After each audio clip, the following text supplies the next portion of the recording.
pastor Roger e pastor Gilberto, vamos trabalhar um outro assunto já também muito atual, né? Muito atual, que prejudica a vida de muitas pessoas atualmente, que é a ansiedade. Eu vi uma frase uma vez, o Evilás vai poder me corrigir se eu estiver errado, que depressão é o excesso de passado e ansiedade é o excesso de futuro, né? Eu queria que o senhor começasse comentando sobre isso. Não, esse tema, Gustavo, ele é tão relevante que lembra que nós mencionamos no episódio, uns episódios atrás, sobre o filme Divertidamente, né? Isso. E o personagem de destaque no 2 é a ansiedade. A personagem de destaque que quer assumir o controle é justamente a ansiedade, né? A ansiedade é uma doença real, presente e que alcança pessoas de todas as classes sociais, de todas as idades. Não tem jeito. Criança hoje já tem casos já diagnosticados como ansiedade. Eu gostei de uma frase que diz o seguinte, uma definição simples e direta: ansiedade é uma forma de medo. Agora, o que mais me chama a atenção na ansiedade? Que é um medo que ele não é real. Ansiedade é um medo hipotético. É interessante, né? Porque o medo nós já vimos que é um sentimento, é uma emoção necessária em alguns momentos, mas a ansiedade é um medo do que pode acontecer. É o medo do medo. É o medo de dizer assim, olha, isso pode acontecer. Eu lembro que uma vez eu acompanhando uma pessoa que ela tinha assim, eu falei com ela, não filho, o seu caso você tem que ir no médico urgente.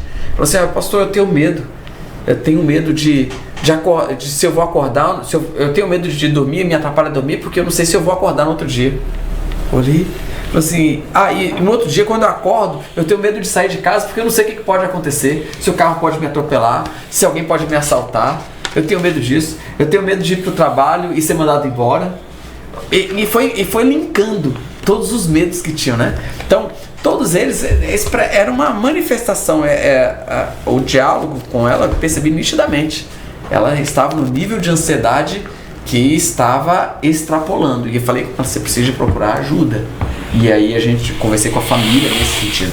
Porque ansiedade é isso, né? Esse medo exagerado do futuro, das hipóteses, do que pode acontecer. Às vezes você tem de realidades que eu criei na minha mente. Exatamente. Às vezes, o que podem estar pensando, o que podem estar falando, às vezes a pessoa não está nem aí.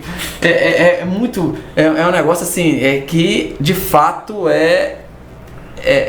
os holofotes do mundo estão para aquela pessoa naquele momento. Exatamente, parece que está todo mundo olhando para mim, eu tenho medo do que pode acontecer. Então, ansiedade é esse medo hipotético.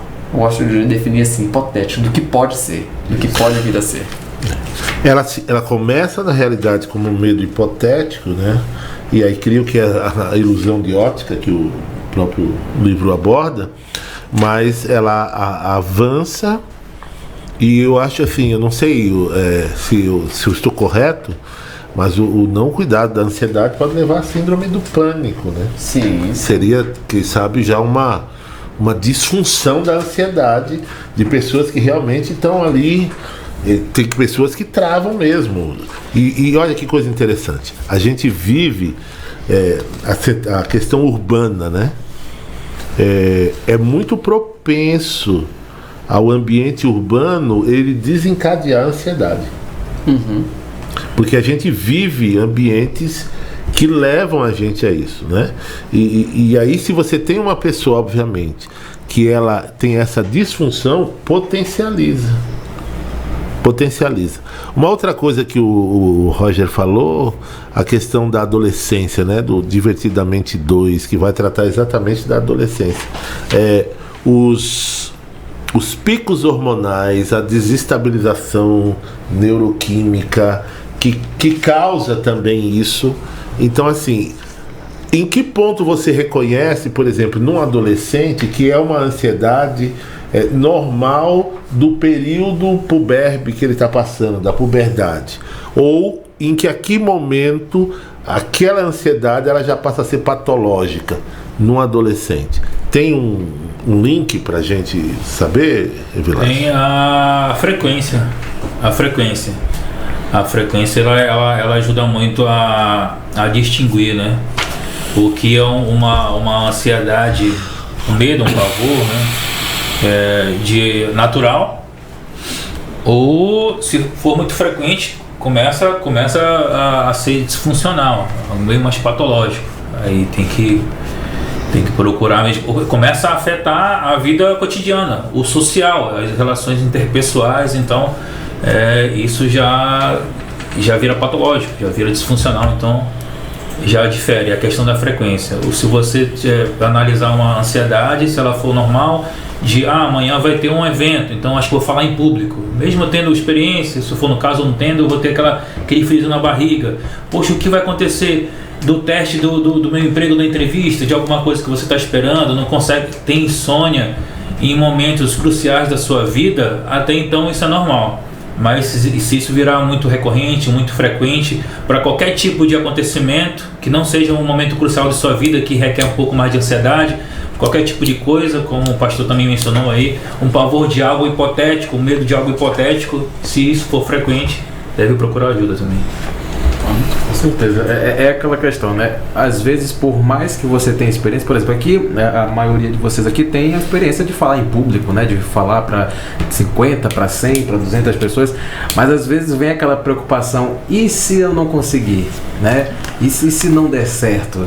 Né? E se os meus 20, 30 anos de experiência falando com pessoas, nesse momento, parece que o dom, a tua habilidade de oratória vai desaparecer naquele momento, tu não vai conseguir executar uma tarefa, né? É basicamente isso. E sintomas, pastores já vão dar o gancho, pegando o gancho das falas deles também, falando um termo um pouco mais científico, pra cá, né, irmão? Os sintomas, se você tiver com aquele taquicardia um pouco mais ofegante, alguns sintomas, 1, 2 ou 3, são parecidos com infarto, só que você tem que analisar se é ou não.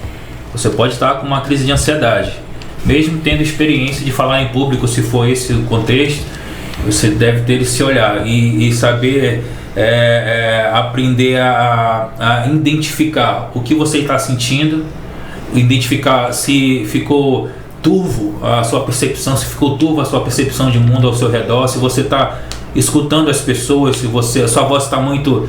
Tem aquela questão da despersonificação, se você está se sentindo fora do seu corpo, imaginando você de fora, a sua realidade também está um pouco mais desregulada. Tem vários outros fatores que a gente não vai muito se ater, mas se você está sentindo alguns sintomas assim, taquicardia, respiração desregulada, sudorese, ou suor excessivo, você está tendo provavelmente uma crise de ansiedade.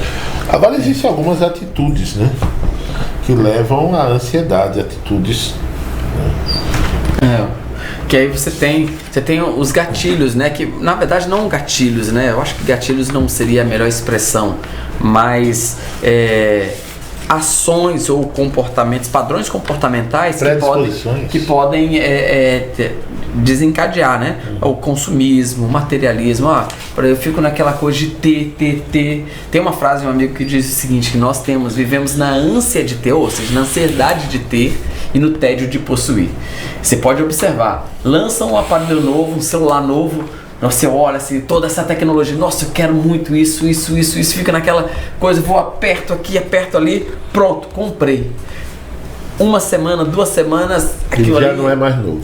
Ainda mas depois disso... iPhone 18, 19... Aí você fala assim, já não é mais aquela coisa. Tudo aquilo que me fazia desejar ardentemente já não existe mais. É o consumismo, né? Pastor, eu lembrei de Dostoiévski, que é essa frase dele, né? A ânsia de ter e o tédio de possuir. Muitas pessoas têm ansiedade, ou têm o desejo, ou almejam veementemente ter algo, fica até ansioso, só que quando obtém, aí fica com aquele tédio, poxa, agora já tenho, para onde eu vou? O que eu vou querer agora? Eu entro aqui que eu achei interessante, que é a questão da comparação, né? E isso é uma tentação que a gente enfrenta sempre, em todos os ambientes, né? Desde o ambiente escolar, na casa. Então, assim, quando você começa a querer se comparar com o outro, ao fazer isso, ao você se comparar com o outro, você está se predispondo a viver a ansiedade, porque eu não consigo isso, fulano de tal conseguiu, fulano de tal agiu assim. Então, esse é uma predisposição, a comparação, esse efeito de comparação, expectativas que nós temos no nosso dia a dia. Então todos esses elementos eles podem desencadear, né? Gerar ansiedade, né? Expectativas, aspirações. Agora sim, existem estágios da ansiedade, né? A gente vê, o livro vai destacar isso. Então, o transtorno da ansiedade generalizada, né? O TAG, as fobias, o transtorno obsessivo compulsivo e a síndrome do pânico. Existe uma gradação, Evilásio, entre o transtorno da ansiedade generalizada até chegar à síndrome do pânico, ou o indivíduo ele pode desenvolver já a síndrome? Qual desses é o mais nocivo? Para mim que geralmente o transtorno ele vem com algumas comorbidades. Geralmente vem com uma ou duas de pacote oculto. A pessoa não se atém a isso.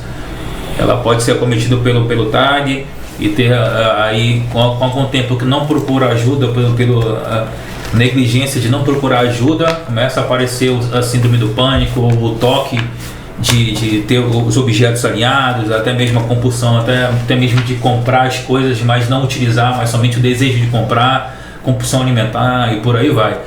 O pânico, o toque e TAG, eles estão no arcabouço, estão no contexto aqui, no leque de transtorno de ansiedade. Então, se você... pastor geralmente não segue uma ordem assim, mas geralmente pessoas têm somente a TAG e não tem as comorbidades, não vem mais nada de pacote. Né, compra um pacote junto assim, mas algumas pessoas têm a TAG e vêm com outros pacotes. Tem pessoas que começam com depressão e adquirem a ansiedade. Tem pessoas que adquirem o transtorno de ansiedade e depois ficam com depressão. Então tem toda essa dinâmica e varia de pessoa para pessoa. É muito subjetivo, né? Eu gostei, Gustavo, dos passos que o livro deu. Embora alguns pareçam ser repetitivos, mas não é porque são repetitivos, é porque eles são necessários, né? Os passos... E eles são contínuos. São contínuos. É porque, na verdade, os passos dados aqui para tentar solucionar e melhorar são os mesmos para depressão, parecidos, né? Para depressão, para liberação de culpa, perdão e lidar com vícios. Então, quais são os passos que eu achei interessante? Admitir o problema. A gente já falou sobre isso aqui. Admitir o problema, reconhecer que tem um problema. Reconhecer, cuidar do sono. A gente já falou sobre isso também. O sono, ele é essencial. E é uma luta. Para mim, eu falo porque é um desafio para mim. Um desafio que nós temos quem mora em capital, em grandes centros, dormir cedo é impossível. Eu lembro de uma época em que dormíamos cedo. Mas isso é uma época bem antiga, há um bom tempo atrás, e eu morava no interior. Agora, já no grande centro, você está ali, está conectado o tempo todo. Então, dormir bem, controlar pensamentos intrusivos, né? É tentar fazer um filtro do pensamento. Peraí, calma lá, o pensamento vai entrando, e você fazer esses filtros. E eu quero pontuar só mais esse aqui antes de avançar, que é a prática de atividade física regular. De novo, ajuda a ansiedade. Que volta que é uma coisa interessante. Caminhada, eu estava pensando aqui, né? Quando você faz uma caminhada ritmada, não é só uma caminhadinha de boa, não, é caminhada ritmada. Você está ali fazendo atividade física. Se você fizer isso durante o dia de manhã, cedinho, toma o sol, você toma a vitamina D, você vai liberar endorfinas, vai respirar melhor, vai te dar sede, você vai fazer o quê? Vai tomar água. Então, assim, é todo um contexto. A atividade física, ela tem um papel importantíssimo ali nesse processo de cuidado e de superação da ansiedade. A minha esposa fez uma coisa comigo essa semana interessante. Eu tenho, principalmente se eu estou para resolver alguma coisa, eu fico muito ansioso, assim, às vezes, tão ansioso que às vezes eu fico já fazendo a reunião antes da reunião e tentando responder. E quando alguma coisa mexe comigo, eu fico muito focado naquilo. E ela disse uma coisa interessante sobre os pensamentos intrusivos. Ela assim, toda vez que vinha esse pensamento com relação a essa situação, ore, peça para mudar o foco e etc. E eu fiz isso. Quando chegava, eu disse assim, não, tem que pensar em outra coisa, e aquilo foi aliviando. A gente precisa criar esses mecanismos, né, para que que a gente possa sobreviver, não focar, né? Lógico, existe a questão saudável da ansiedade, mas existe a questão patológica e a gente precisa cuidar com relação a isso. E uma coisa que a gente está vendo é que o livro parece tá repetindo muito. Não, é porque as questões emocionais, elas são questões psicossomáticas.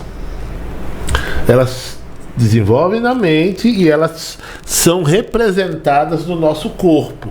Então, quando eu trabalho com o corpo, eu trabalho teoricamente com a mente. Aí vem aquele provérbio latim, né? Mens sanas in corpore sano.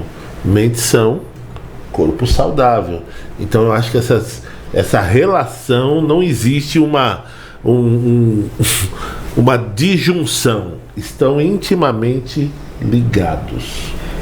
Aí entra ainda a questão da prática da espiritualidade como uma ferramenta importante nesse processo. Por que a prática espiritual ou a dependência de Deus ela contribui? Porque você olha para tem um problema ali que vai surgir, vai ter essa situação mais adiante, mas peraí, mas Deus não estava controlando o mundo antes de eu nascer, antes desse dia começar?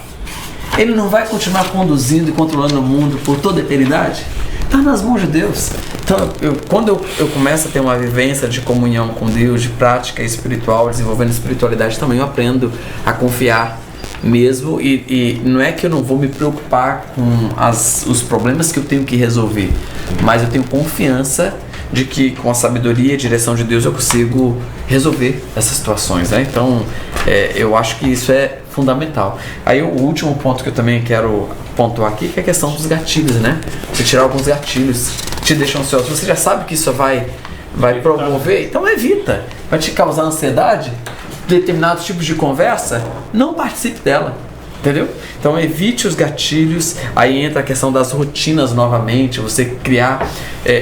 Gente, eu entendi a rotina, ela serve tanto para o estresse quanto para a questão da ansiedade. A prática de rotinas. A palavra rotina ela tomou uma conotação negativa, né? Como algo repetitivo, enfadonho, maçante, mas a rotina dá previsibilidade. Então se você tem uma prática, eu levanto tal horário, eu tenho meu momento devocional, eu vou para o meu jejum, vou para minha atividade física, ou vou para o meu trabalho, dependendo do como for, depois tenho meu horário de almoço, eu tenho depois o retorno, se for o caso, minha atividade física da noite, se você não fez pela manhã. Então você tem uma rotina, eu vou ter um momento ali com a minha família, vou ter um momento ali de lazer também e vou descansar. Então quando você começa a criar uma rotina, essa rotina ela vai dar previsibilidade, ela vai te ajudar, inclusive na prevenção da ansiedade, né? Porque você já sabe o que vai acontecer. Porque você já tem uma pessoa aleatória. Você não é uma coisa aleatória. Assim, e o que vai acontecer? Mas não, já sei, vou fazer isso, aí. Você sabe que todas as nossas funções orgânicas, elas obedecem um ciclo, né? Os famosos ciclos circadianos. São ciclos que nós temos dentro do nosso corpo, são rotinas, o ciclo menstrual, a questão da periodicidade das mudanças das hemácias e tudo. Então o nosso corpo ele se acomoda com o ciclo. E é interessante que quando Deus cria o ser humano, ele cria uma rotina de ciclo. Sim. Né? A semana é um ciclo. Sim. Que o dia começa e tem início, meio e fim. Então nós somos seres que somos adaptados a uma rotina, a um ciclo, né? Agora, todos esses passos não querem dizer que a gente é só fazer isso, não. Às vezes, e muitas vezes é necessário ajuda profissional. Sim. É você ir a um médico, a um psicólogo, conversar, enfim, fazer uma terapia, ajuda profissional. Às vezes chegam alguns níveis de ansiedade que tem que ser medicada. Às vezes já está no nível mais avançado. Então, isso não exime. Esses passos que nós mencionamos antes, eles não tiram a importância da ajuda profissional e às vezes até intervenção medicamentosa, né? Eles são medidas profiláticas, mas às vezes você precisa de medidas medicamentosas, né? Não Sim. Só de evitar, mas medidas mais invasivas, né? E aí com certeza um profissional. Pode pontuar como um exemplo, né?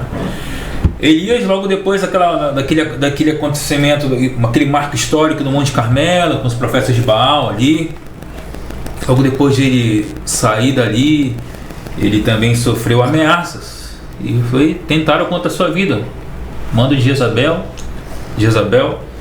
e assim ele ficou até mesmo esmorecido. É um ser humano, isso são emoções, são nuances fisiológicas. Sentiu esmorecido, sentiu ali triste e foi para o deserto. Imagine só do deserto, e chegou ao ponto de exaustão que adormeceu ali num cipé, como se fosse um zimbro, né? Como se fosse um cipestre. Aí também o anjo por 40 dias o alimentou, e logo depois disso ali no Querite, os corvos também deram comida para ele, uma ave que busca o seu alimento, mas ali naquele momento, como Deus é maravilhoso, trabalha, é perfeito, maravilhoso, Deus Todo-Poderoso. É assim, aves que buscam seu alimento, mas buscaram o alimento e levaram para o servo de Deus em Querite, necessitando do alimento para nutrir-se. E Deus, assim também é na sua vida, você que está ansioso, assim, se você se viu na vida de Elias e em algum momento você, poxa, eu passei por isso, já senti isso, perdi a esperança, eu fiquei triste também, eu me senti incapaz, eu me senti como alguém que não consegue, com uma crença limitante, que não consegue fazer nada, que não consigo dar o primeiro passo, estou muito ansioso, estou muito carecendo da graça de Deus. Todos nós precisamos da graça do Senhor, mas Elias, ele ficou até o final. Mas ali teve um ponto crucial desse que está chegando aqui já no plot twist já, né? No finalzinho tem essa chave da virada. Ele entrou ali no monte, uma caverna no Monte Horebe, no Monte Sinai, e fazendo esse paralelo também ao mito da caverna de Platão, onde, imagine só, pessoas que nasceram acorrentadas dentro de uma caverna, olhando para somente uma parede, e atrás dela tinha um muro que pessoas saíam por ali com objetos, mas através somente da parede, as pessoas acorrentadas de frente para a parede avistavam somente as sombras das pessoas que estavam passando atrás no muro com objetos na mão. E essas pessoas acorrentadas desde de nascença pensavam que aquelas sombras era a realidade que elas conheciam.